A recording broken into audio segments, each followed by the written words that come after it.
Sometimes God lets you fall, not to break you, but to make you sing again. Daniel's story reminds us that failure isn't the end. It's the doorway to purpose. When the world turned its back, his voice became light. If this story touched you, type "I believe in second chances" in the comments and share it with someone who needs hope today. The lights in the small Abuja community hall flickered as Daniel adjusted the microphone. Only a handful of people sat scattered across the plastic chairs. His mother, Mrs. Rose, was in the front row, her hands folded, whispering a silent prayer. Daniel had dreamed of being a musician since he was a boy, but every record label in Abuja had turned him down. "You don't have the look," they said. "Your voice is too ordinary." Still, he saved every naira he could, bought a cheap guitar, and wrote songs about hope and pain, songs nobody wanted to hear. Tonight was supposed to be his big break. He'd rented the hall, printed flyers, and begged friends to come. But the city was loud and busy, and Abuja never slowed down for dreamers. When Daniel began to sing, his voice cracked. The speakers buzzed. The lights went off for 2 minutes. Laughter filled the back of the hall. His heart broke with every chord. Yet he kept singing. His final song, "One Day the Sun Will Find Me," came from deep inside him. He sang with tears rolling down, his voice trembling but true. Unknown to him, a young South African tourist named Maya had been recording the performance on her phone. By the time he finished, only his mother clapped. The next morning, Daniel woke up feeling defeated. He deleted his social media accounts, packed away his guitar, and went to look for a construction job. But halfway through the day, his phone began to buzz endlessly. The video of his terrible performance had gone viral. People laughed at first, the broken mic, the failed lights, but as they replayed it, they heard the raw emotion in his song. "Who is this guy?" comments flooded in. Within hours, millions were watching. The world laughed at Daniel's failure, but in their laughter, they found truth. By afternoon, Abuja was buzzing. "Have you seen the crying singer?" someone shouted at the Suya spot. Phones glowed everywhere, replaying the same shaky video. Daniel on stage, singing through tears. The sound was broken, the lights flickered, yet something in his voice pierced through the noise of the city. At the construction site, Daniel's co-workers passed him their phones. "Guy, no BU Day sing for that viral video?" one asked, half joking, half stunned. Daniel froze. His heart raced. He wanted to hide, but curiosity pulled him closer. He watched himself sing again. The shaky voice, the trembling hands. He expected shame, but what he saw in the comments made his throat tighten. "This man sings like he's been through life." I felt every word. "This is not music. This is pain speaking." By evening, local blogs had picked it up. By nightfall, a South African media page reshared it with the caption, "Raw, real, unpolished." A voice from Africa's heart. In her small apartment, Maya scrolled through her feed. She smiled as she saw the same video she had filmed days ago. She had uploaded it, thinking it would get a few hundred views. Now it had millions. She whispered, "He deserves to know." She opened her laptop and began typing. "To the world, his name is Daniel. To me, he's the man who sang like no one was listening." Back in Abuja, Daniel's mother, Mrs. Rose, burst into his room waving her phone. "Daniel, you are famous. People are calling your name all over." Daniel blinked in disbelief. His phone buzzed non-stop. Radio stations, interviews, brand offers, but among the chaos, one message caught his eye. From Maya. Your song reached South Africa. They want you to come perform it there. He sat in silence for a moment, overwhelmed. Tears filled his eyes again. Not of failure this time, but gratitude. He looked at his mother and whispered, "Mummy, maybe this is the one day I sang about." Fame came faster than he expected, but so did the temptation. A famous producer in Lagos called. "We love your story," he said slickly, "but you need a new image, new clothes, new attitude." Crying on stage won't sell records, Daniel hesitated. He thought of his mother's faith and Maya's kindness. He thought of that lonely hall where no one clapped. He said quietly, "I won't change my truth." That night, Daniel went outside and sat under the Abuja sky, looking at the stars. He thought of every moment he had almost given up, every no, every closed door. Now, all those failures had become his strength. He whispered to himself, "Maybe God wanted me to sing badly before I could sing honestly." His mother came and sat beside him. "You see, my son," she said softly, "sometimes our pain performs louder than our perfection." Final scene, new beginning. A few days later, Daniel boarded a plane for the first time in his life. Destination, Johannesburg. He held his guitar close, like a friend. As the plane lifted, he closed his eyes and whispered a prayer. The sun broke through the clouds, and for the first time, Daniel smiled without fear. The plane touched down in Johannesburg under a golden morning sky. Daniel pressed his face against the window, his heart thumping fast. The streets below looked endless, glass towers, wide roads, and people who walked like they had somewhere important to be. At the airport, cameras flashed. News reporters surrounded him the moment he stepped out. "Daniel, how does it feel to be Africa's viral sensation?" one asked. He blinked, unsure how to answer. He wasn't used to attention. He simply said, "I just sang from my heart." The crowd cheered, but he still felt like that boy standing on a small stage in Abuja. Maya was waiting near the exit, smiling warmly. She waved, holding a placard with his name written in bold letters. "Welcome, Daniel." For the first time, he saw the woman who had unknowingly changed his life. She extended her hand. "You sang what many of us feel but never say," she told him. Daniel smiled shyly. "I just sang my pain," he replied. From that moment, a quiet friendship began. Scene shift. The press conference. The next day, a big event was organized by a South African music foundation. Daniel wore a simple white shirt and dark trousers, looking humble among artists in glittering outfits. Flashes of cameras filled the room. A reporter asked sharply, "Daniel, people say your performance went viral because it was bad. How do you feel about that?" The question hit him like a punch.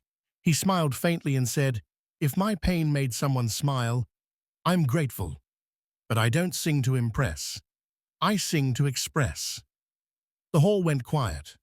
That one line turned into a trending quote across Africa overnight. Scene shift. The temptation of fame. After the event, record labels flooded in. One South African producer, a slick man named Mr. Leo, invited Daniel to his luxury studio. The studio glowed with expensive equipment and framed gold records. Mr. Leo said smoothly, "You've got a story the world loves. We'll make you rich, famous, and unstoppable. But you'll need to change your sound. Add more beats, less emotion. Crying won't sell forever." Daniel hesitated. He imagined his mother's smile, Maya's honesty, and that lonely Abuja hall. His voice was quiet but firm. "Sir, my tears brought me here. If I stop being real, I'll lose everything." Mr. Leo laughed, shaking his head. "You'll regret it." Daniel walked away, unsure if he'd made the right choice, but his heart was light. Scene shift. The rooftop performance. Later that week, Maya arranged a small rooftop show overlooking the Johannesburg skyline. Only a few people came: artists, students, and locals who believed in him. The sun dipped behind the buildings, painting the sky orange and purple. Daniel took out his old guitar and began to sing, "One day the sun will find me again." This time, not in pain, but in gratitude. His voice was calm, powerful, real. People closed their eyes, some wept quietly. When he finished, the applause was loud but gentle, the sound of hearts, not hype. When Daniel returned to Abuja, the crowd at the airport was far bigger than he had imagined. Children held cardboard signs with his name. Women danced to his old song. And even the taxi drivers shouted, "Not our superstar, be this O." Daniel smiled, but the noise felt heavier than joy. He saw his mother in the crowd, Mama Ruth, her scarf neatly tied, her eyes full of tears. She hugged him tight, whispering, "Don't let this fame take your heart away, my son." For a moment, Daniel felt safe again. Home had that power. But home was different now. Cameras followed him. Every smile, every word, every mistake was now a headline. That night, in his small family living room, his younger sister Faith scrolled through her phone excitedly. "Brother, look! Your song has 20 million views." Daniel chuckled and ruffled her hair. But when his eyes caught the comments, his laughter faded. Some praised him. "His voice carries emotion." Others mocked, "He just got lucky with a bad performance." And one caught his eye. "He's changed. He's forgotten the streets that raised him." Those words hit him like a cold stone. He hadn't changed. At least, he thought so. Days later, an invitation came from a major sponsor in Lagos. A tall man named Mr. Kelvin, wearing a gold wristwatch and a loud smile, shook Daniel's hand firmly. "Daniel, my boy, we can make you Africa's next big thing. But first, you need to forget this sad, humble style. People want hits, not heart." Daniel frowned slightly. "But my fans love my honesty." Mr. Kelvin laughed. "Honesty doesn't sell, fame does. We'll give you a car, a mansion, and a new image. Deal?" Daniel's fingers trembled. His dreams were standing before him, wrapped in gold and deceit. He looked at the contract, then at his reflection in the glass wall. He saw a man torn between truth and temptation. That night, he called Maya in South Africa. Her voice was gentle but firm. "Daniel, don't trade your gift for glamour. The world already has too many empty voices." He was silent for a while. "But Maya, this could change my life. Or it could change you," she replied softly. He hung up, staring at his guitar. It suddenly looked older, smaller, but it still carried his truth. The next day, Daniel went to the sponsor's event. Cameras flashed as he arrived in a suit he barely recognized himself in. Music blasted from speakers. His name echoed in the crowd. When it was time to perform, he froze for a moment. The stage lights blinded him. The noise felt distant. Then, instead of the new pop song they prepared for him, Daniel took his guitar and began to sing his old song, the one that had made the world laugh and later love. The room fell silent. Even Mr. Kelvin stopped smiling. His voice trembled but grew stronger with every line. Every word carried truth, pain, and faith. And when he finished, the crowd erupted. Not because of fame, but because they saw the real him. Later that night, social media exploded again. Daniel returns with real emotion. The man who refused to fake his sound. But among the praise came whispers that Mr. Kelvin wasn't pleased, that Daniel had embarrassed a sponsor. Still, Daniel sat quietly in his small room, listening to his mother's laughter in the kitchen. He had lost a deal, but gained something deeper. His soul was still his own. After Daniel's emotional performance, the internet exploded again. Some called him the voice of Africa's honesty. Others mocked him, saying he was too emotional for the industry. But the loudest silence came from Mr. Kelvin. For days, Daniel's phone didn't stop ringing. Calls from journalists, producers, even churches asking him to sing.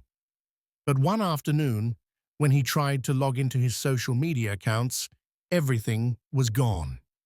His verified page had been hacked and deleted. At first, he thought it was a mistake. Then, he received a text from an unknown number. "You should have listened. You don't bite the hand that feeds you." His hands trembled. The world that once cheered for him was suddenly too quiet. Daniel visited his mother, trying to stay calm. She looked up from the kitchen and asked gently, "My son, why do you look like the sky after rain?"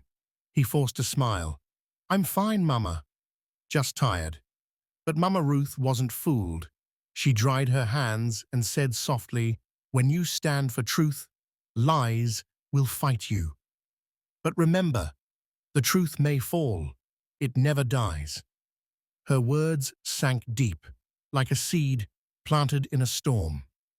That evening, Daniel sat outside his small house, strumming his guitar. The sound was soft and lonely, like a wounded bird trying to heal. His sister Faith sat beside him, holding her phone. "Brother, maybe you should just join another label. Everyone online is saying you're done." Daniel sighed. "If I lose my voice to please them, then I was never really singing." Faith nodded slowly, not fully understanding, but feeling his pain. A few days later, Daniel received a call from a journalist in Johannesburg. She said, "Mr. Kelvin is claiming you broke your contract and embarrassed his brand. He's suing you for defamation." The words hit him hard. Suing. He hadn't even signed the deal. Panic filled his chest. He didn't have money for a lawyer. His savings were gone, spent helping his family and recording his songs. Maya called him that night, her voice worried but strong. "Daniel, don't give up. I have seen people rise again from worse. Remember why you started, not for fame, but for faith." Her words steadied him like a soft hand on his shoulder. The next morning, a group of Daniel's fans gathered outside his gate. They held signs reading, "We stand with Daniel," and "Real music lives on." Among them were students, taxi drivers, market women, ordinary Nigerians who saw themselves in his story. They started singing his song, the one he thought the world had forgotten. From inside his room, Daniel listened. Tears filled his eyes as their voices rose together. Broken, but brave, he stepped outside, barefoot, holding his guitar. The crowd cheered. Without microphones or lights, he began to sing with them, his voice trembling but sincere. The neighborhood joined in, laughter, tears, claps, and dancing. The same song that once brought him shame was now healing hearts again. And somewhere in a quiet corner of Abuja, even Mr. Kelvin's driver recorded the scene on his phone. By nightfall, the video had gone viral across Africa again. The morning sun poured over Abuja like a warm promise. For the first time in weeks, Daniel woke without dread, clinging to his chest. The air outside his window felt lighter, carrying the hum of distant traffic and the faint crow of a rooster. Mama Ruth was already awake, sitting on the veranda with her rosary beads.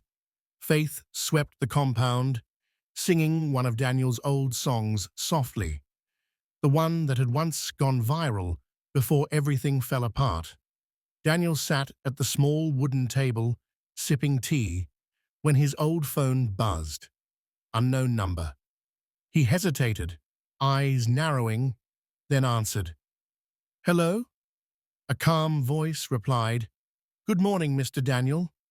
My name is Evelyn, from One Voice Africa Foundation. We've been following your story. We'd like to sponsor a community concert. In your name." Daniel froze.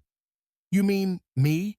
"Yes," Evelyn said, with a smile in her voice. "Your courage inspired millions.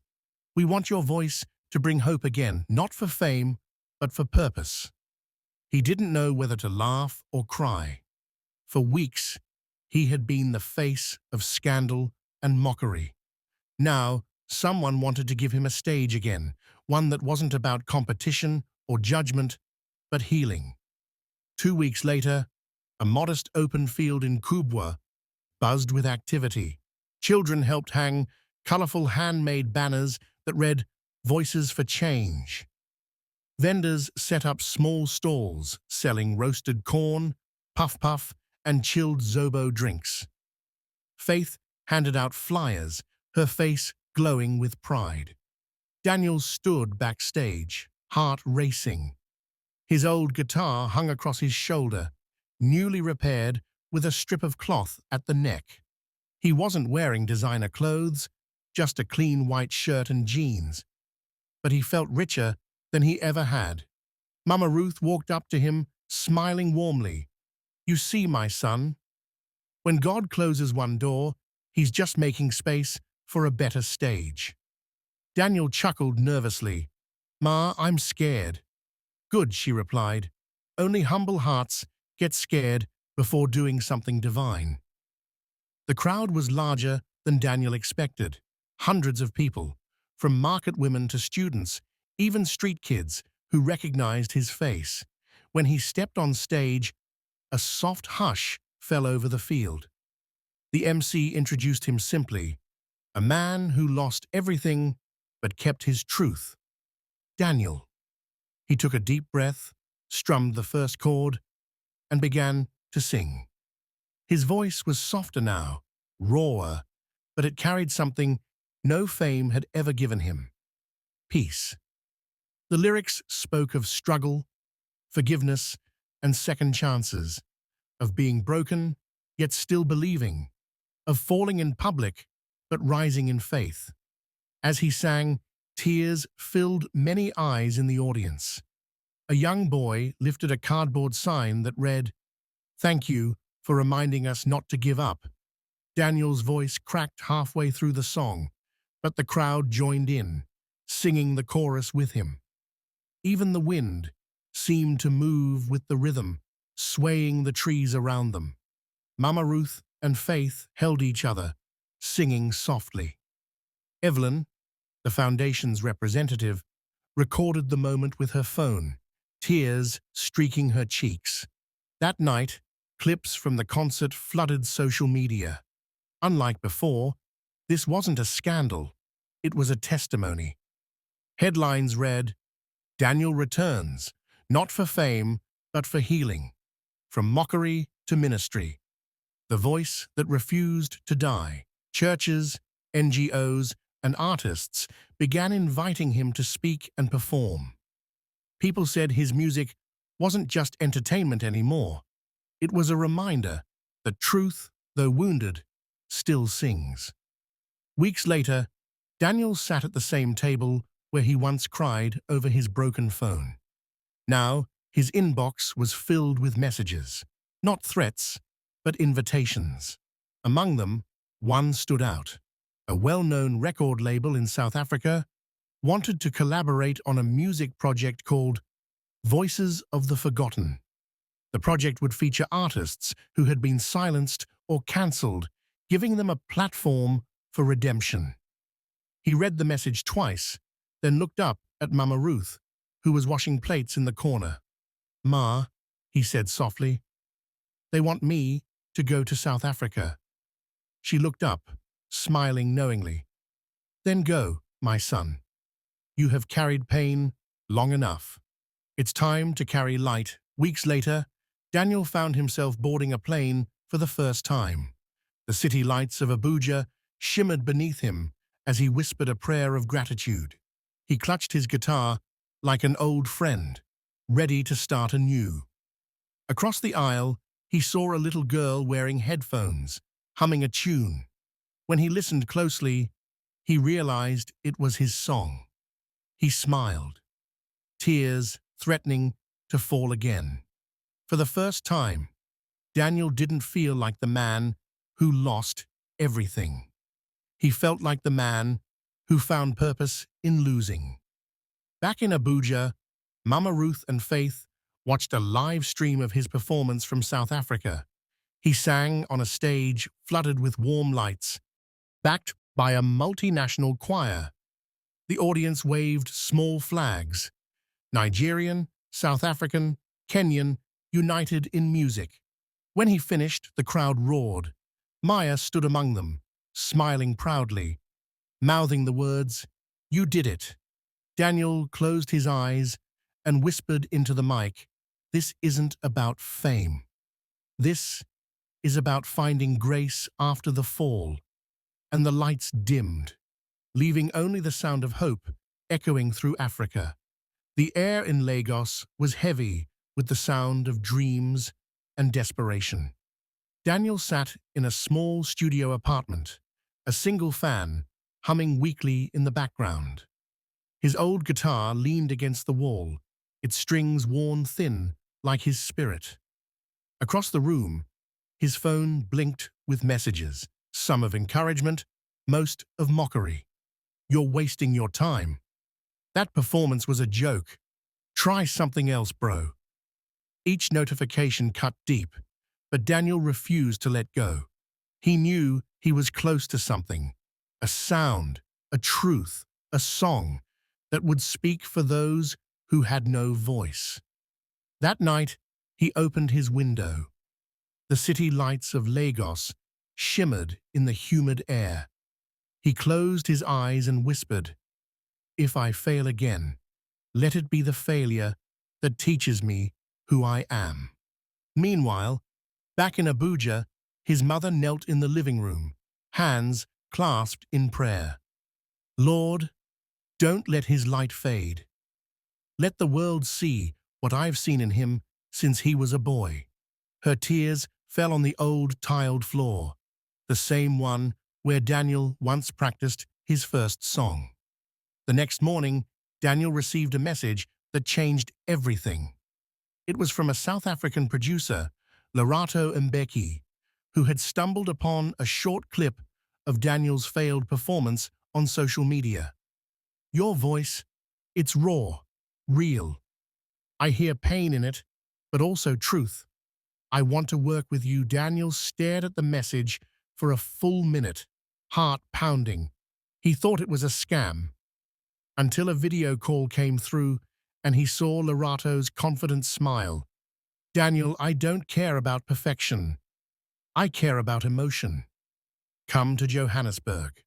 Let's make something powerful." Within a week, Daniel was on his way to South Africa. His mother hugged him at the airport, whispering, "Don't forget where you came from, my son, and don't let their laughter define your song." As the plane rose above Abuja's golden skyline, Daniel looked down through the window and smiled. For the first time, he wasn't running away from his past. He was carrying it with him. In Johannesburg, Lerato introduced Daniel to a team of young African musicians. They welcomed him with open arms, blending Afro soul, highlife, and jazz into a sound that carried both pain and hope. The studio sessions were long, filled with laughter, arguments, and late-night takeout. But every chord they played drew Daniel closer to redemption. One evening, as the rain poured outside, Lorato turned to him and said, "We're not chasing fame, Daniel. We're chasing truth. Sing your story, not your shame." And Daniel did. He sang about the village in Abuja, about his mother's prayers, about failure, forgiveness, and faith. When the final note echoed through the studio, everyone fell silent. Lorato's eyes glistened. That was Africa speaking. The night was calm in Johannesburg, but the energy inside Lorato's studio was alive.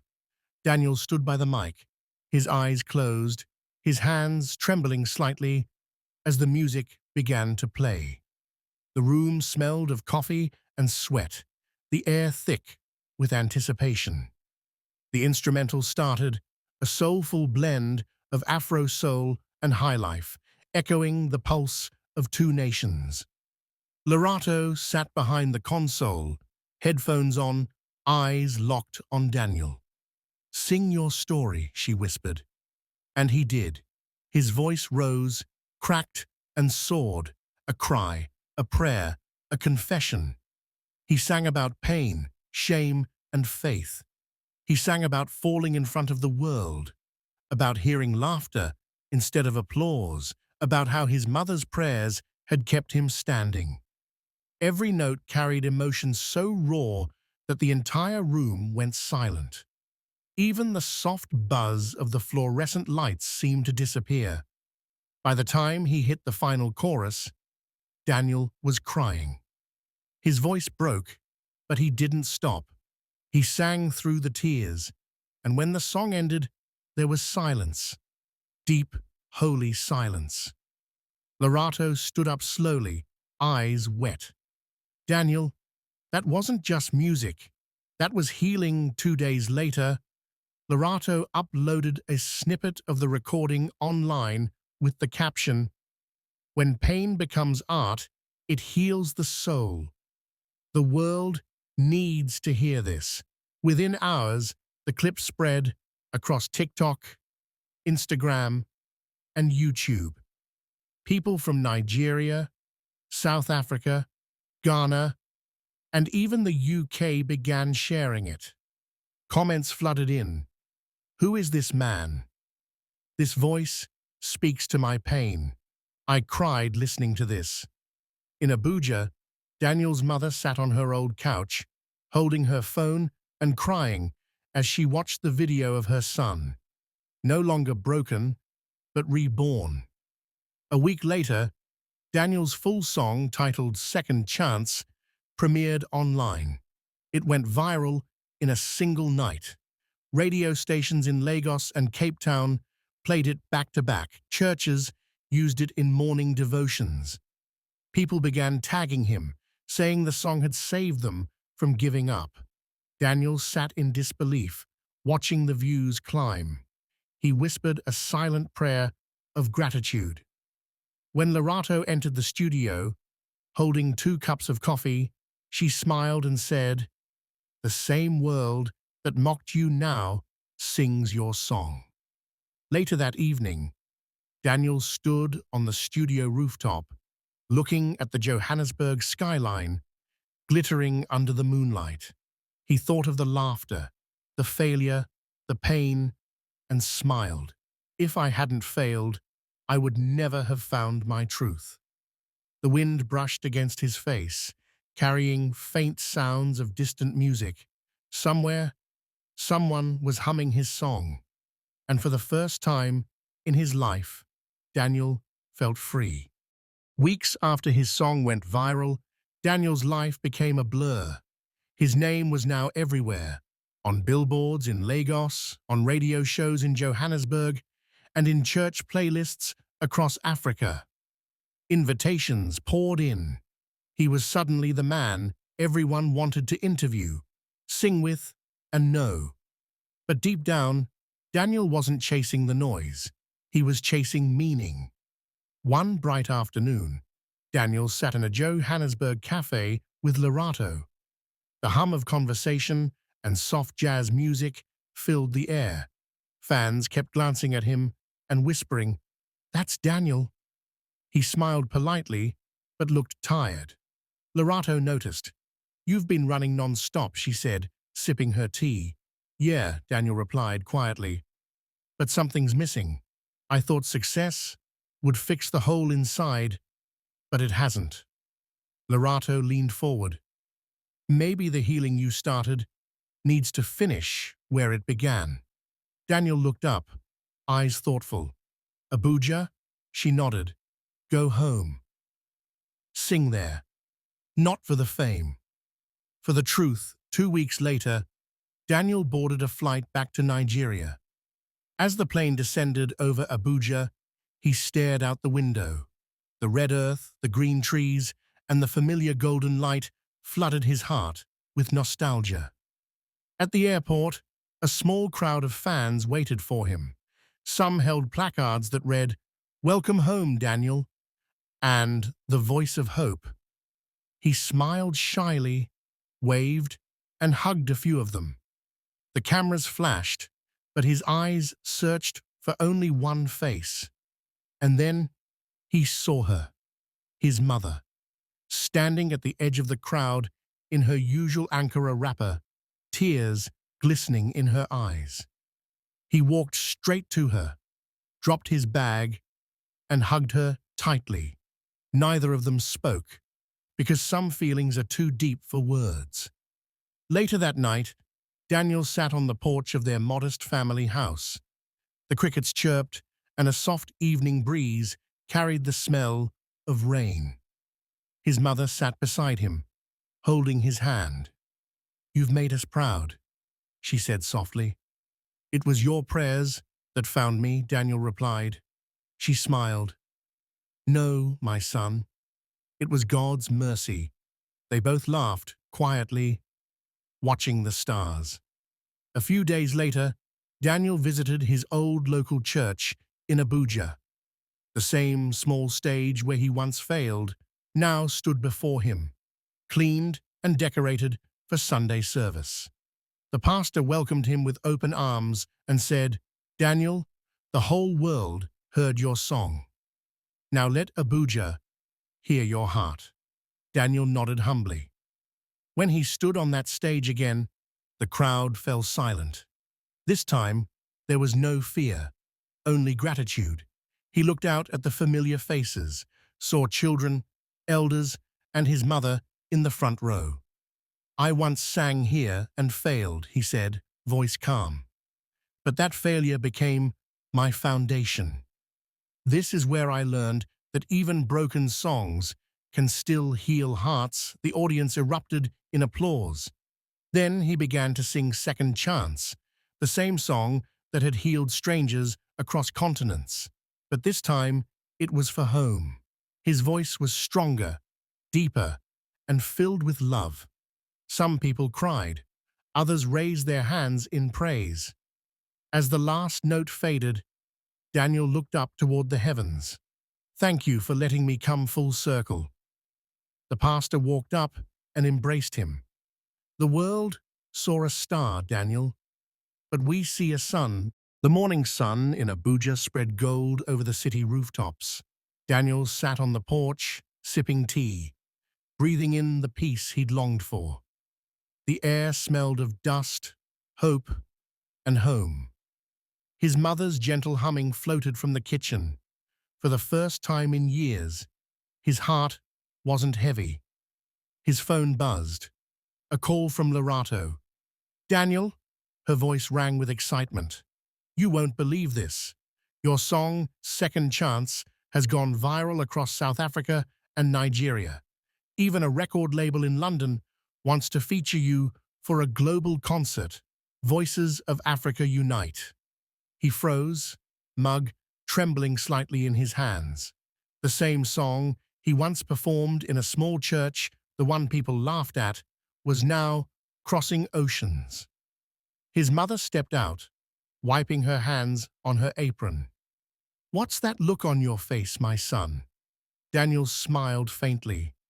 "Mama, they want me to sing Second Chance again, but this time on a global stage. Her eyes softened. Then go, my son. Let the world hear what grace sounds like. Weeks later, Daniel stood at Cape Town Stadium, where banners read, "Voices of Africa unite, live." Bright lights painted the night sky. The stage was massive. Ocean winds brushed his face. Behind him, screens flashed the faces of artists from Kenya, Ghana, South Africa, and Nigeria. A mosaic of pride and unity. Lerato joined him backstage, dressed elegantly in a long silver gown. "You ready?" She smiled. Daniel adjusted his black Agbata jacket, embroidered with gold threads. "This time, I'm not singing for fame.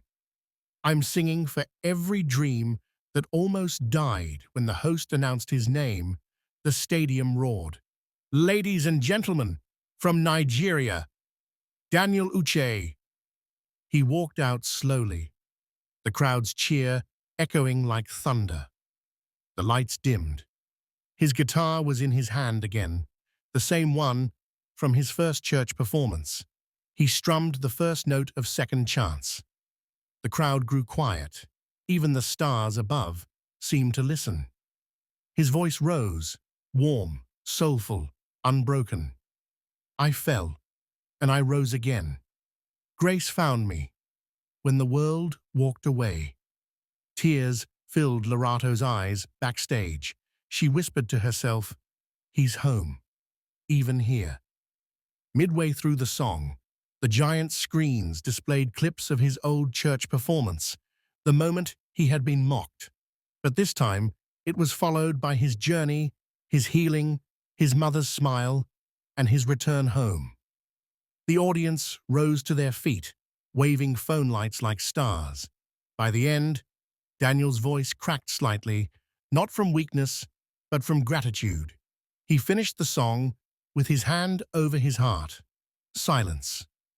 Then, an explosion of applause. Thousands chanted his name. "Daniel! Daniel! Daniel!" He looked up toward the sky again, whispering, "This is for you." And for a brief moment, it wasn't about fame or applause. It was about purpose. When the concert ended, Lerato ran to him and hugged him tightly. "You did it," she said, smiling through tears. Daniel shook his head softly. "No, we did." The final shot showed him walking off the stage, the lights dimming behind him, his figure silhouetted against the African night, humble, healed, and finally at peace.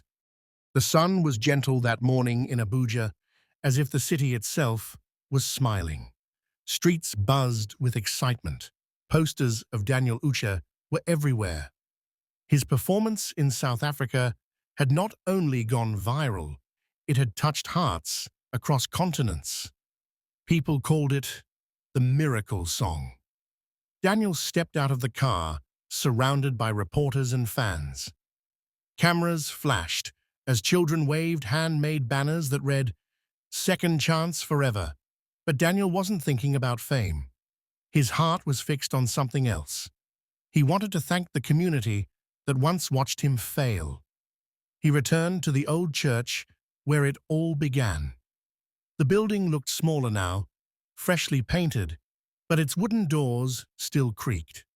Inside, the pastor stood smiling, waiting for him.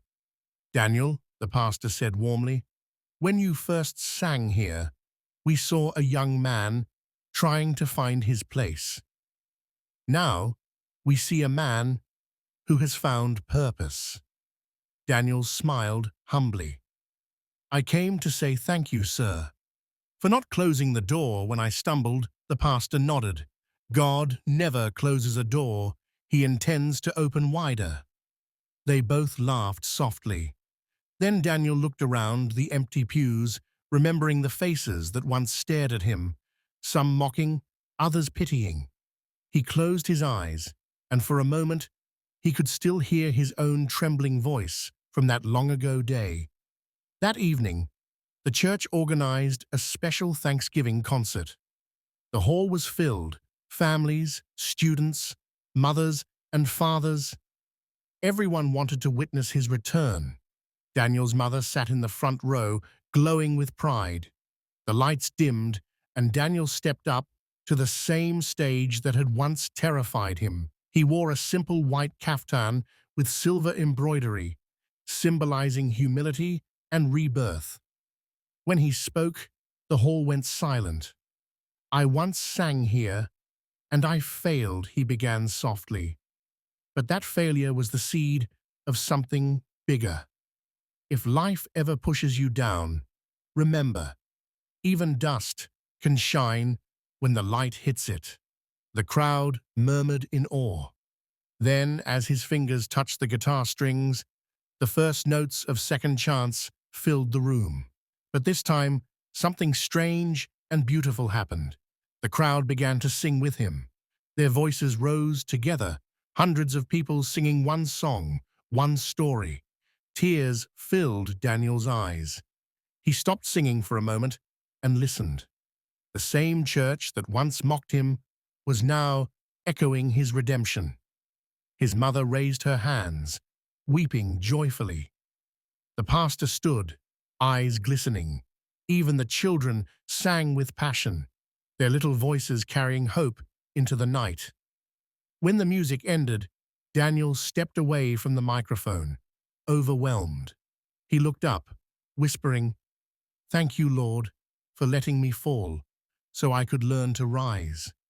The crowd erupted into applause that seemed endless. Reporters captured the moment, broadcasting it across Nigeria. By morning, clips of the homecoming miracle had flooded the internet. People everywhere spoke of Daniel's story as a lesson in perseverance, humility, and faith.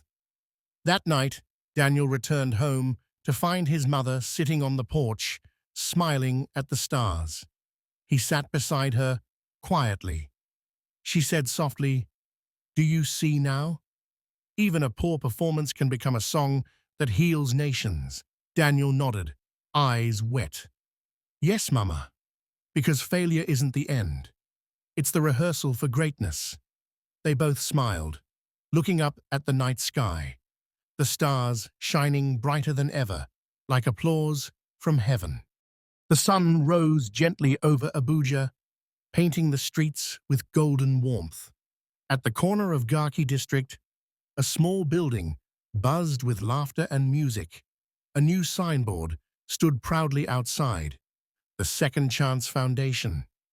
Inside, Daniel Uche stood before a group of children holding microphones. They were nervous, their voices trembling, just as his once had. He smiled and said softly, "You don't have to be perfect, you just have to mean every word." The children nodded. One shy girl took a deep breath and began to sing. Her small voice cracked halfway, but Daniel clapped anyway, eyes shining with encouragement. Soon, the others joined her, their voices blending into a hopeful harmony. It wasn't about fame anymore. It was about purpose. Outside, Daniel's mother sat under the old mango tree, folding colorful church wrappers. She listened quietly to the joyful sound of children singing inside. Her wrinkled hands moved slowly, but her eyes glowed with peace. On a nearby stool sat a framed photo. Young Daniel holding a broken microphone at his first church performance years ago. She smiled faintly. "God truly writes the best endings," she whispered. Weeks later, Daniel was invited to a popular TV interview show in South Africa. The studio lights shimmered, and the host leaned forward with a smile. "Daniel," she asked, "your first performance was called a disaster. Today, millions call you an inspiration. How did you do it?" Daniel chuckled softly. "I didn't. God did. I just stopped running from my failure and started learning from it." The crowd in the studio applauded. The camera zoomed in on his calm, humble face, a man who had finally found peace in imperfection. Back in Abuja, preparations were underway for the Second Chance concert.